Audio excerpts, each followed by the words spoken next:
নাজমুল হোসেন শান্তকে আমরা অনেক টল করি এবং বিপিএল এ আজকে যখন খেলা শুরু হচ্ছিল, যখন নাজমুল হোসেন শান্ত ব্যাট করে, তখন ধারাভাষ্যকারও বলতেছিল যে তার আসলে বিপিএল এ আন্তর্জাতিক ক্রিকেটে সে ভালো করলেও বা ভালো খেললেও কিন্তু বিপিএল এ সে ভালো খেলে না বা ওই রকম তার রেকর্ড নেই। সেই নাজমুল হোসেন শান্ত আজ অপরাজিত সেঞ্চুরিতে বিপিএল এর প্রথম ম্যাচে স্বাগতিক সিলেটকে 8 উইকেট হারালো। মানে 60 বলে 58 বলে দুর্দান্ত একটা সেঞ্চুরি করলো, যেখানে তার সাথে আছে মুশফিকুর রহিমের উদযাপনটা আপনারা একটু খেয়াল করে দেখেন।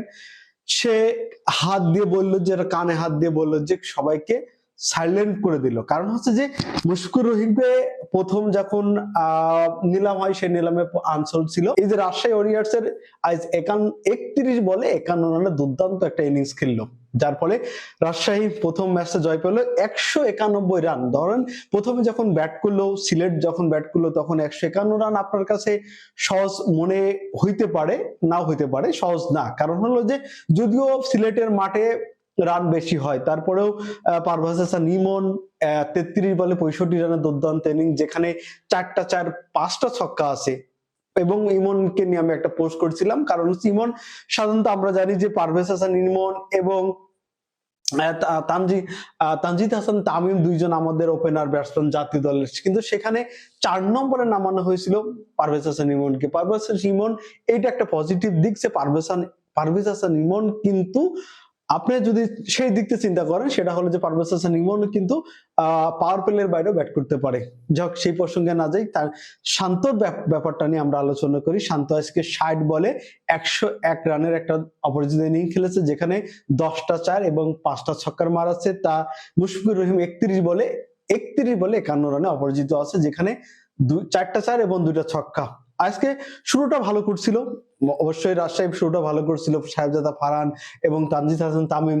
তারপরেও কি মনে হয় যে 91 রান করতে হবে বা 191 রানের টার্গেটে এরা জিতবে? হয়তো জিততো, কিন্তু তাই বলে আপনার এই যে এত ইজিলি জিতা বা 8 উইকেটে জিতা, এটা কিন্তু আপনি চিন্তা করেননি। কারণ এখানে যে বলার যদি চিন্তা করেন, সেখানে কিন্তু ভালো মানের বলার ছিল এবং মোহাম্মদ আমিরের মতো বলারকে ফেস করতে হয়েছে। নাসুম আহমেদ, আমাদের জাতীয় দলে এখন সবচেয়ে ভালো স্পিনারদের যে কয়জন আছে, তার মধ্যে নাসুম আহমেদ যথেষ্ট ভালো। সে নাসুম আহমেদের বলকে খেলেছে, সাইমা বল করছে, অধিনায়ক মেহেদী হাসান মিরাজ বল করছে, 3 ওভারে 39 রান দিয়েছে। তারপরে ইথান ব্রুকস তো লাস্ট ওভারে 1 বল করছে, রুয়েল মিয়া বল করছে 3 ওভার 4 বলে 31 রান।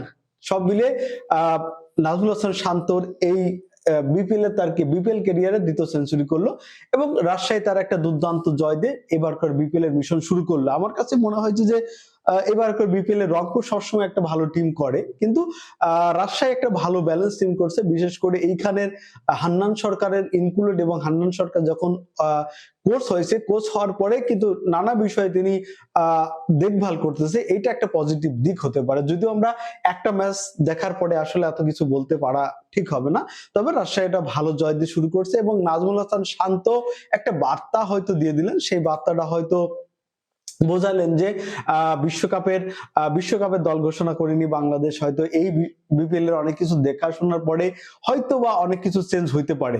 তো সেই ক্ষেত্রে নাজমুল হাসান শান্ত যদি এই যে সেঞ্চুরিটা করে, হয়তো তিনি কি কাউকে হয়তো জবাব দিলেন, কাউকে হয়তো জানান দিলেন যে আমি টি20 খেলতে পারি এবং ভালো খেলতে পারি, সেঞ্চুরি করতে পারি, আমার স্ট্রাইক রেটও ভালো। দেখেন নাজমুল হাসান শান্তর স্ট্রাইক রেট কত, 168.33। তার মানে হচ্ছে যে 150-এর উপর আমরা স্ট্রাইক রেট যদি ধরি, সেটা হচ্ছে টি20-র জন্য সেটা বেস্ট বাংলাদেশের প্রেক্ষাপটে অবশ্যই বেস্ট। বা আমাদের তো ইন্টারন্যাশনালি আমাদের স্ট্রাইক রেট যদি কত হয় 120, 25, 30, সেখানে নাজমুল হাসান শান্তর স্ট্রাইক রেট কত, প্রায় 170।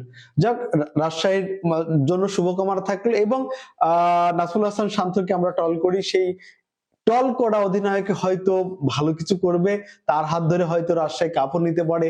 এবং সে যদি ভালো করতে, সে এই টুর্নামেন্ট শুরু হওয়ার আগে একটা কথা বলেছিল, আজকের পত্রিকায় একটা সাক্ষাৎকার দিয়েছিল। সেই সাক্ষাৎকারে নাজমুল হাসান শান্ত বলেছিল যে বিশ্বকাপে এই বিপিএলটা তার বিশ্বকাপে যাওয়ার জন্য একটা বড় ভূমিকা পালন করতে পারে এবং সেটা হয়তো সে করে দেখাচ্ছে এবং যেটার প্রথম ম্যাচে আমরা সেটা দেখলাম।